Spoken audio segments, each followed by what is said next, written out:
One of our clients got scammed. He's a big watch guy. He collects modern watches and he tried buying his very first vintage watch, and that got me thinking. I think a lot of you guys are in a similar boat where you want to get into vintage, but you don't want to end up like this. Natalie and I, we thought we would make a video for you guys on how to buy your first vintage watch. And I promise, by the end of the video, you're gonna be so confident in buying vintage watches, you'll probably have a whole collection of them, not end up like this.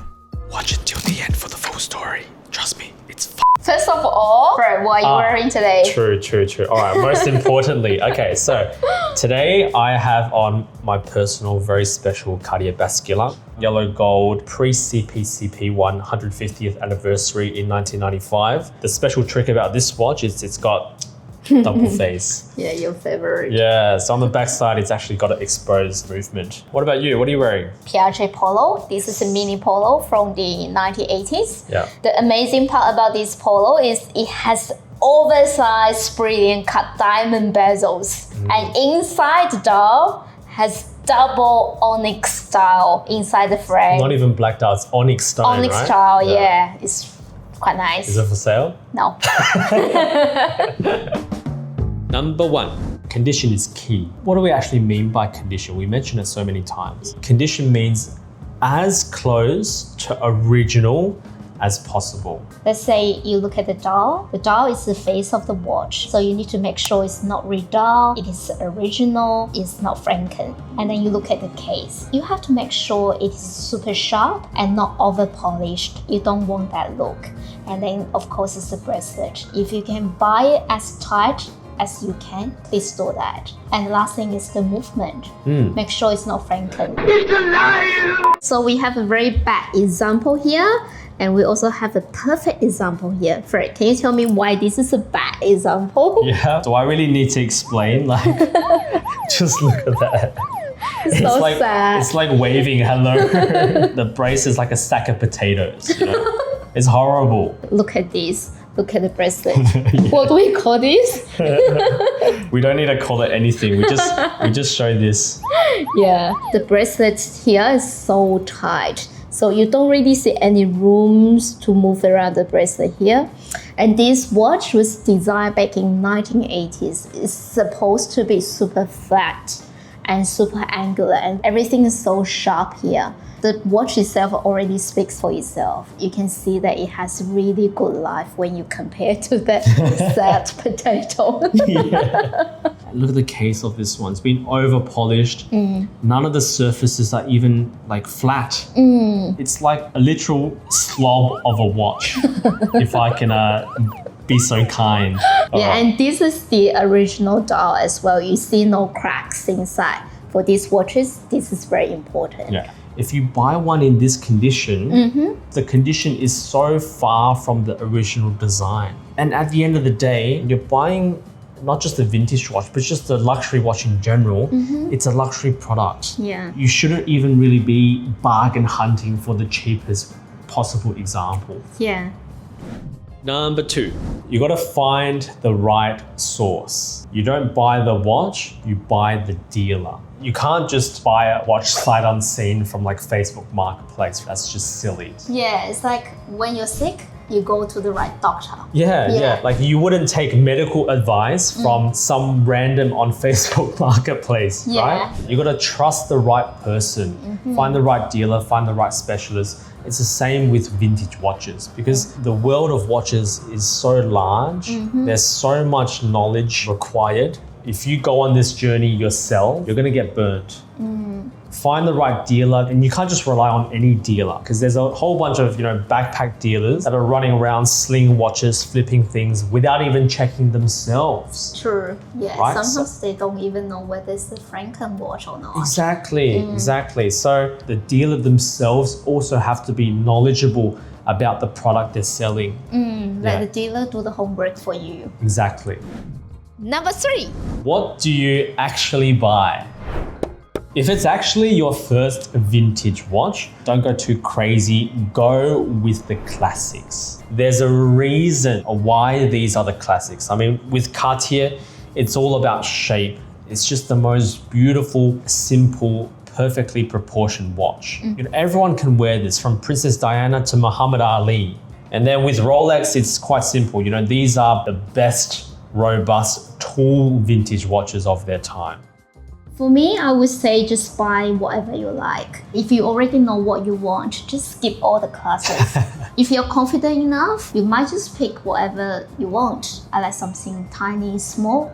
I would choose this rather than the classic. For sure, if you know what you want, go with what you want. Yeah, I agree with that too. Like if you're already confident in your style, you already know what you like, then yeah, just buy what you like. Number 4, why vintage? The world of watches has spanned literally centuries. If you constrict yourself just in the past 5 years, 10 years of watches and what's currently trending, you're really doing yourself a disservice because you're missing out on so many beautiful watches that have come and gone. Look at this Rolex Day-Date 36. It's got factory baguette set sapphires and diamonds. This is a special order from the 1980s. Look at this. This looks like an ordinary Datejust, could cost 5,000, could cost 10,000, but this particular dial, the Ghost dial, that's like a $20,000 premium.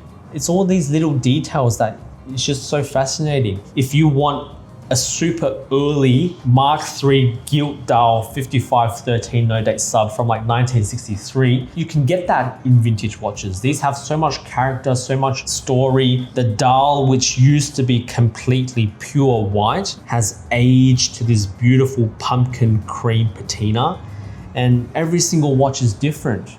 If you want to get a little crazy, look at this. Floating dial. Yeah, complete floating mystery dial Jaeger LeCoultre from the 1960s in white gold. They just don't make watches like this anymore. Yeah. I also have a very special one here. So this is not an ordinary Patek Philippe because it has another brand on the dial. It's a Tiffany & Co. Patek Philippe doesn't do this anymore these days.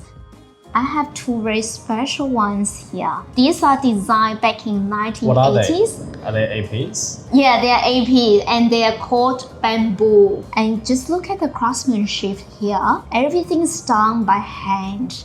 And look at the dial, it's just so tiny, and this you can't even see the time. Yeah, so these watches has so much more character compared to modern watches. That's why I really like them. Yeah, they're very fun. Right? Yeah. Nothing like this exists in modern AP. Yeah. Number 5. Buy for the right reason. Don't buy for the hype. Don't just buy what's trending on Instagram or social media or whatever. Really buy what you like. These are emotional things. These are beautiful objects from the past. So you can buy them to mark a specific occasion, or maybe you buy something that's your birth year, or maybe something that your father wore or something like that. You know, you're buying to attach a certain emotion or an event to the watch, and it's going to be more meaningful. Number 6.